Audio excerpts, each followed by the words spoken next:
अरे बच्चों, आज हम इस वीडियो में बात करने वाले हैं मेनली दो टॉपिक पर। एक तो सबसे पहला है आपकी ओएमआर कब तक रिलीज हो सकती है और कब आपका रिजल्ट डिक्लेयर हो सकता है। उसके लिए एनटीए ने ऑफिशियली एक नोटिस काफी इंतजार के बाद निकाल दिया है, जिसमें मेंशन किया है कि कब तक आपका जो प्रोसेस स्टार्ट हो सकता है ओएमआर को चैलेंज करने का।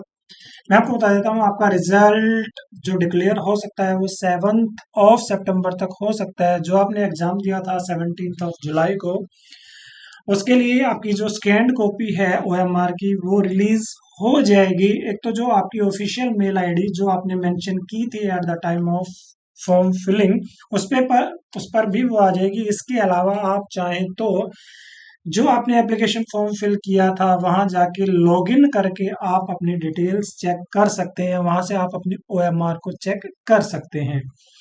चेक करने के बाद जिन भी कैंडिडेट को लगता है कि जो उन्होंने क्वेश्चन के आंसर दिए हैं और किसी भी सोर्स से उनको अगर ये लगता है कि ये क्वेश्चन हमारे ठीक होने चाहिए, एनटीए ने जो अपनी ऑफिशियल की जो रिलीज की है उसमें वो आंसर ठीक नहीं है, तो वो चाहे तो उसको चैलेंज भी कर सकते हैं। हालांकि उनको उसके लिए कुछ पेमेंट देनी पड़ती है, वो रहती है 200 रुपीज फॉर ईच आंसर। इसी तरीके से अगर आपको लगता है कि आपकी ओएमआर में कुछ कमियां थी, जो आपके क्वेश्चन आपने जो टिक किया था उसको प्रॉपरली स्कैन नहीं किया गया है, जिससे आपका आंसर ठीक नहीं हुआ है और आपको मार्क्स उसके नहीं मिले हैं, तो उसको भी आप चाहें तो चैलेंज कर सकते हैं। उसके लिए भी फीस सेम रहेगी। और ये जो प्रोसेस स्टार्ट है वो 30 ऑफ अगस्त तक शुरू हो जाएगा। तो उम्मीद है कि 30 ऑफ अगस्त या उससे पहले ही आपकी ओएमआर आ जाएगी। एनटीए अपनी ऑफिशियल आंसर की रिलीज कर देगा। अच्छी बात ये इसलिए है कि जैसी ओएमआर आ जाएगी तो बहुत सारे बच्चे जिनका अगर किसी कारण से अगर स्कोर कम रहता है तो उनके पास अभी भी कुछ ऑप्शंस खुले हुए हैं। ज़्यादातर यूनिवर्सिटीज ने हालांकि ये अपना जो एडमिशन प्रोसेस है उसको पहले से ही शुरू कर दिया था और हो सकता है कि इस मंथ के एंड तक उनकी लास्ट डेट हो, तो ऐसे बच्चों के लिए भी ये काफ़ी हेल्पफुल हो सकता है। रिजल्ट आ जाएगा हमारा 7 सितंबर को। उसके बाद हमारा शुरू हो जाएगा एडमिशन प्रोसेस। वैसे तो हमारी ऑलरेडी कई सारी वीडियोज हैं, आप चाहें तो वहां से चेक कर सकते हैं कि रिजल्ट आने के बाद एडमिशन प्रोसेस क्या होता है। जनरली रिजल्ट आने के लगभग लगभग 1 वीक के बाद आपका जो एडमिशन प्रोसेस शुरू हो जाएगा। सबसे पहले जो एडमिशन प्रोसेस शुरू होगा वो होगा एमसीसी, ऑल इंडिया की जो काउंसलिंग होती है उसके लिए होगा। इसके लिए जो ऑफिशियल वेबसाइट है वो रहेगी mcc.nic.in। उसके लिए यहाँ आप जाएंगे यूजी मेडिकल काउंसलिंग पर, यहाँ सारी डिटेल आपको मिल जाएगी। अभी तक यहाँ जो डाटा देखने को मिल रहा है आपको वो लास्ट ईयर का डाटा है। ये 1-2 दिन में जैसे ही आपका ओएमआर आ जाएगी तो ये डाटा सारा यहाँ से हट जाएगा और नया जो प्रोस्पेक्टस, नया इंफॉर्मेशन बुलेटिन यहाँ आ जाएगा। इसके बाद जैसे ही आपका रिजल्ट आ जाएगा तो यहाँ आपका काउंसलिंग शेड्यूल आ जाएगा, वहां से आप चेक कर पाएंगे। जनरली कितना टाइम लगता है रिजल्ट आने के? लगभग लगभग आप उम्मीद कर सकते हैं कि 7 दिन से 10 दिन के अंदर आपका एडमिशन प्रोसेस शुरू हो जाएगा। ये सिर्फ एक आइडिया हम आपको दे रहे हैं कि जो आपका शेड्यूल होगा उसमें क्या क्या चीजें होंगी, कैसे कैसे उसमें चीजें चलेंगी। साथ साथ आपको ये भी समझना जरूरी है कि लास्ट ईयर की काउंसलिंग में और इस बार की काउंसलिंग में कुछ मेजर चेंजेस हुए हैं, और जो भी कभी भी चेंजेस होते हैं तो उससे काउंसलिंग पर और जो कट ऑफ होती है उस पर काफी इम्पेक्ट पड़ता है।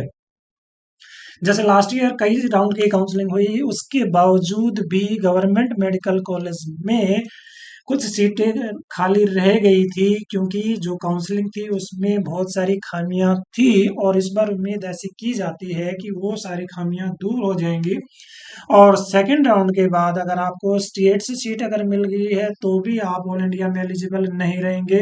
ऑल इंडिया से भी अगर आपको सीट मिल गई है तो आप एलिजिबल पहले भी नहीं थे और अभी भी नहीं रहेंगे।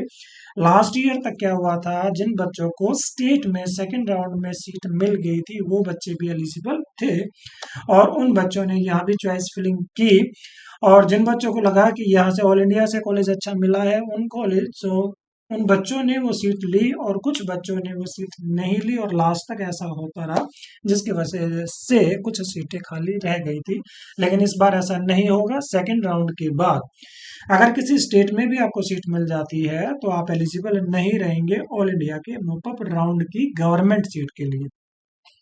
तो ये इस तरीके से आपका शेड्यूल आएगा। जैसे सबसे पहले होगा आपका रजिस्ट्रेशन और पेमेंट, उसके बाद होगी आपकी चॉइस फिलिंग, और उसके बाद उस चॉइस फिल जो आपने किया है उसको आप लॉक कर सकते हैं। अगर किसी कारण से आप लॉक नहीं भी कर पाएंगे तो भी ऑटोमेटिकली जो ड्यू डेट रहेगी उसमें ऑटोमेटिकली, मैं आपको बोल रहा हूँ ये लास्ट ईयर का है, we are just giving an idea कि किस तरीके से ये होगा।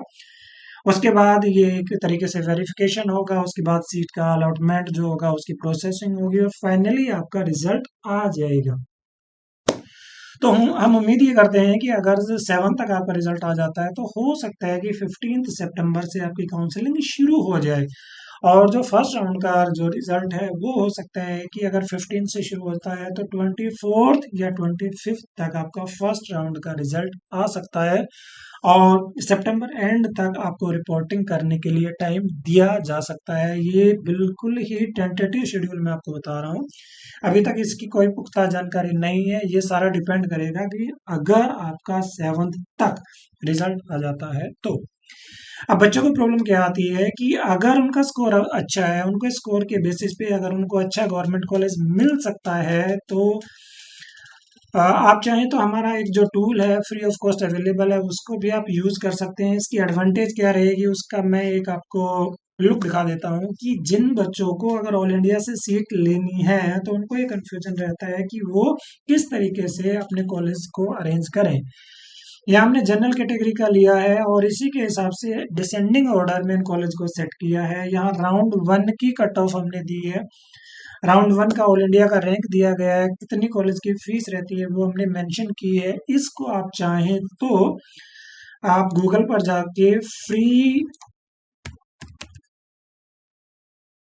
मेडिकल कॉलेज प्रीडिक्टर आप सर्च करेंगे तो सेकंड नंबर पर या फर्स्ट नंबर पर getembbsadmission.com जो हमारी ऑफिशियल वेबसाइट है, वहां से आप इसको जो आर्टिकल है उसको थोड़ा सा ही जैसे स्क्रॉल करेंगे तो उसके बीचों बीच ये दिया हुआ है इसका लिंक, वहां जाएंगे आप अपनी कैटेगरी के हिसाब से चेक कर सकते हैं।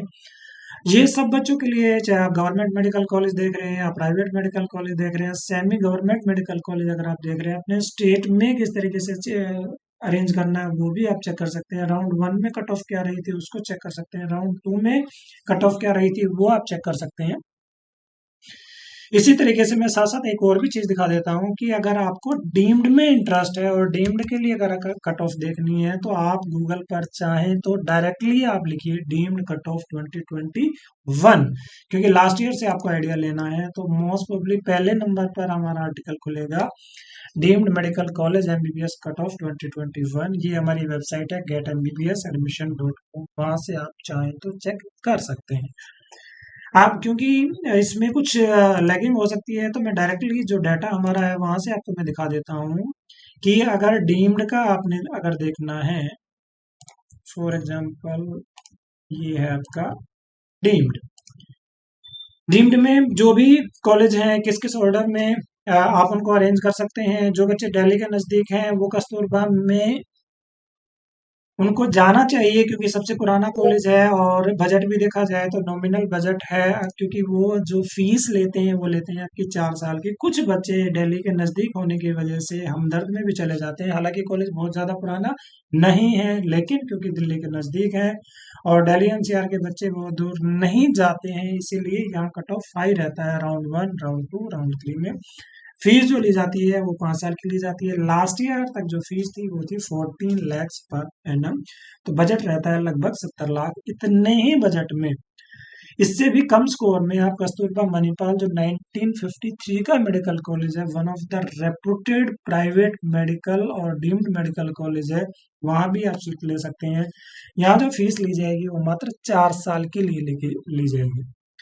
इसी तरीके से और भी जो ऑप्शन है वो जो आर्टिकल मैंने आपको बताया गूगल से आप देख सकते हैं। अब हम बात कर लेते हैं उन बच्चों के लिए जिनका स्कोर किसी कारण से कम रहता है। हम टारगेट करते हैं कि अगर किसी का स्कोर 200 के लेस है तो क्या ऐसे बच्चों को सीट मिल सकती है।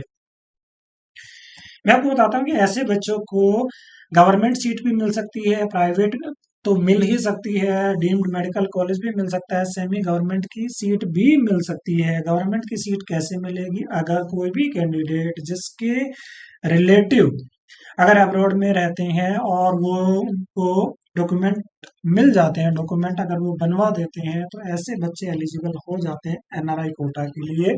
और एनआरआई कोटा की बहुत सारी गवर्नमेंट कॉलेज में सीट होती है, जिसमें नॉर्थ इंडिया में सबसे ज़्यादा है। मैं बात करूं चंडीगढ़ में, मैं बात करूं हरियाणा, पंजाब, हिमाचल, राजस्थान, ये सारे स्टेट हैं जहां सीट होती है एनआरआई कोटा में। इसके अलावा जो सेंट्रल यूनिवर्सिटी में एएमयू, इसी तरीके से जिपमर में एनआरआई की सीट होती है। इसी तरीके से जितनी भी टॉप टॉप की डीम्ड मेडिकल कॉलेज है जिनमें लगता है आपको आपके स्कोर पर एडमिशन नहीं होने वाला है, लेकिन आप यहीं से पढ़ना चाहते हैं, तो भी आप एनआरआई कोटा का यूज कर सकते हैं। एनआरआई में मैं आपको बता देता हूँ कि अगर कम से कम फीस की बात करें गवर्नमेंट मेडिकल कॉलेज में, तो वो स्टार्ट होता है पूरे, अगर कोर्स की बात करें तो $75,000 से शुरू होता है। किसी स्टेट में ये $75,000 होता है, किसी में $80,000 होता है, किसी में $1,00,000 होता है, किसी में $1,10,000 होता है, किसी में $1,25,000 भी फीस रहती है। तो ये टोटली डिपेंड करता है कि कौन से स्टेट में आप एडमिशन लेना चाहते हैं। इसी तरीके से कुछ गोवा में भी गवर्नमेंट की सीट होती है। पुडुचेरी का जो इंदिरा गांधी मेडिकल कॉलेज है उसमें भी गवर्नमेंट की सीट होती है। इसी तरीके से नॉर्थ ईस्ट की एक दो स्टेट में भी गवर्नमेंट मेडिकल कॉलेज में एनआरआई की सीट होती है। इसके अलावा जो गुजरात है, हालांकि क्लोज स्टेट है, लेकिन वहाँ के सेमी गवर्नमेंट मेडिकल कॉलेज में एनआरआई की सीट भी होती है। तो आप अगर वहां से बिलोंग नहीं करते हैं तो भी आप जाके काउंसलिंग कर सकते हैं, सीट ले सकते हैं। एनआरआई में कोई भी स्टेट की रेस्ट्रिक्शन नहीं होती है, आप कहीं भी जाके सीट ले सकते हैं। अब जैसे मैंने आपको बताया, जो बच्चे अरेंज करना चाहते हैं कि कैसे हमने कॉलेज को अरेंज करना है, तो इस जो ऑर्डर है उससे वो एक आइडिया ले सकते हैं। जैसे कुछ बच्चे एम्स, अनडाउटली जो पहले नंबर पे ज्यादातर बच्चों की प्रेफरेंस एम्स दिल्ली ही रहती है। इसके अलावा कुछ बच्चे क्योंकि दिल्ली के होते हैं तो वो मौलाना आजाद को प्रेफर कर सकते हैं। आप चाहें तो एम्स भुवनेश्वर भी जा सकते हैं, एम्स भोपाल भी जा सकते हैं। इसी तरीके से कुछ बच्चे वर्धमान महावीर को चूज कर लेते हैं, कुछ बच्चे university college of medical science को चूज कर लेते हैं, कुछ बच्चे अटल बिहारी वाजपेयी, क्योंकि ये दिल्ली में है इसकी वजह से इसको चूज कर लेते हैं। गवर्नमेंट मेडिकल कॉलेज चंडीगढ़ भी एक अच्छा ऑप्शन हो सकता है। मैं आपको बताता हूँ, जब आपने कॉलेज चूज करना है तो कई सारी बातों का याद रखना है। आपने पीजी को भी ध्यान में रख के चलना है कि किस स्टेट में या कौन सी जगह एडमिशन लेने से मेरे को पीजी में भी उसकी एडवांटेज मिल सकती है। जैसे मैं आपको बताऊं कि गवर्नमेंट मेडिकल कॉलेज चंडीगढ़ भी आपके लिए एक अच्छा ऑप्शन हो सकता है पीजी पॉइंट ऑफ व्यू से। इसी तरीके से अगर हम बात करें, जो आपकी बीएचयू यूनिवर्सिटी है उसमें भी इंटरनल 50% सीट रिजर्व होती है, वो भी एक अच्छा ऑप्शन हो सकता है। एम्स में भी अभी कुछ रोस्टर लागू हुआ है, उसके हिसाब से भी काफी सारी सीट रिजर्व रहती हैं, तो उसको अगर आप ध्यान में रख के करेंगे तो ना सिर्फ आपको यहाँ अच्छा कॉलेज मिलेगा, बल्कि पीजी में भी, क्योंकि कंपटीशन का टफ होता है, तो वहां भी इसकी एडवांटेज आपको मिलने वाली है। तो आप यहाँ से एडवांटेज उसकी ले सकते हैं। यहाँ पूरा हमने डिटेल बताया, जितने भी कॉलेज हैं, जितने भी कॉलेज आप सेट करना चाहते हैं अपने मार्क्स के हिसाब से, तो इसमें हमने राउंड वन के हिसाब से जितने भी कॉलेज ने पार्टिसिपेट किया था सबकी हमने लिस्ट दी है।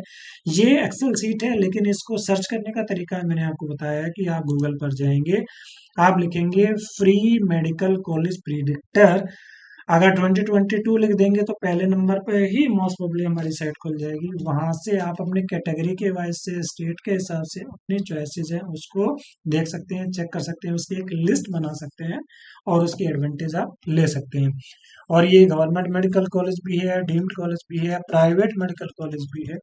तो जिन बच्चों का स्कोर किसी कारण से कम है तो वो चेक कर सकते हैं कि अगर उनको किसी प्राइवेट मेडिकल कॉलेज में जाना है, किसी दूसरे स्टेट के प्राइवेट मेडिकल कॉलेज में जाना है, तो वो कैसे उसको अरेंज करें, तो वो आइडिया ले सकते हैं, फीस का आइडिया ले सकते हैं, कट ऑफ राउंड वन का, राउंड टू का आइडिया ले सकते हैं।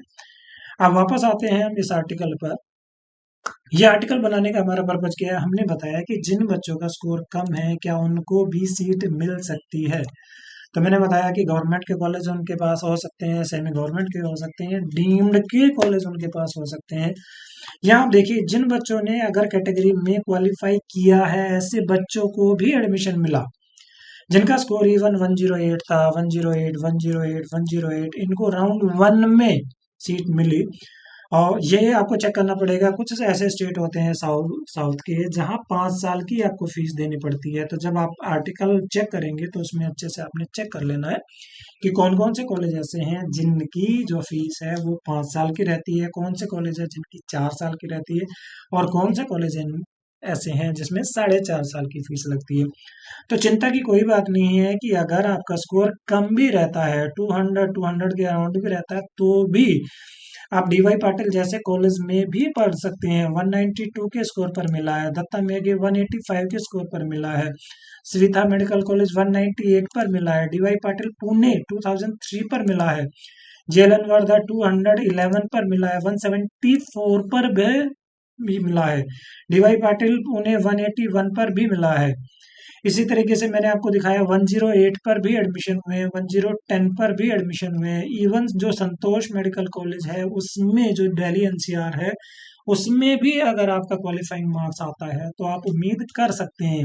गीतम काफी पुराना कॉलेज है, 153 पर ये मिला है।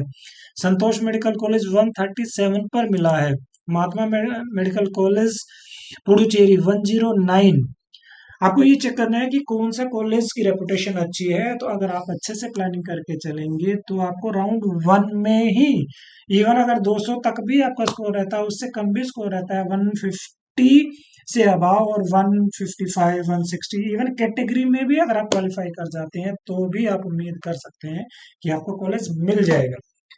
अभी तक हमने बात की गवर्नमेंट मेडिकल कॉलेज की, सेमी गवर्नमेंट मेडिकल कॉलेज की, डीम्ड मेडिकल कॉलेज की। अब हम बात कर लेते हैं कि कुछ ऐसे स्टेट भी होते हैं जहां जो ओपन स्टेट होते हैं और जिसमें बाद तक अगर आप काउंसलिंग में पार्टिसिपेट करते हैं तो किसी दूसरे स्टेट के प्राइवेट कॉलेज में भी आपको सीट मिलने की संभावना रहती है। कम स्कोर पर सीट मिलने की संभावना सबसे ज्यादा रहती है, वो रहती है कर्नाटका में, क्योंकि कर्नाटका में कई तरीके की सीट होती हैं। उसमें जो मैनेजमेंट की सीट है या एनआरआई कोटा की सीट है जिसकी फीस थोड़ी सी ज्यादा होती है, बाद में अगर वो सीटें बच जाती हैं तो वो सीटें डिस्काउंटेड रेट पर भी अवेलेबल हो जाती है कम स्कोर वाले बच्चे को भी। इसी तरीके से राजस्थान में जो फीस है, लगभग लगभग जो मैनेजमेंट की फीस है वो 20 लाख से शुरू होती है, 28 लाख तक जो फीस जाती है, उसमें भी अगर आपका स्कोर कम है तो भी आप उम्मीद कर सकते हैं कि वहां आपको सीट मिल जाएगी। हम बात कर लेते हैं कि ऐसे कौन कौन से स्टेट है जिसमें दूसरे स्टेट का बच्चा जा सकता है और कितने स्कोर पर उनको सीट मिलने की संभावना हो सकती है। इसमें हम डिटेल में बात करेंगे कि कौन कौन से स्टेट हैं। सबसे पहले हम बात कर लेते हैं कौन कौन से ओपन स्टेट हैं। जैसे आंध्रा ओपन स्टेट है। आसाम में अभी तक कोई भी प्राइवेट कॉलेज नहीं है, तो आसाम में आप एडमिशन नहीं ले पाएंगे। बिहार में जो फीस शुरू होती है लगभग 8.5 से लेकर 15.5 लाख रुपए तक की फीस रह सकती है और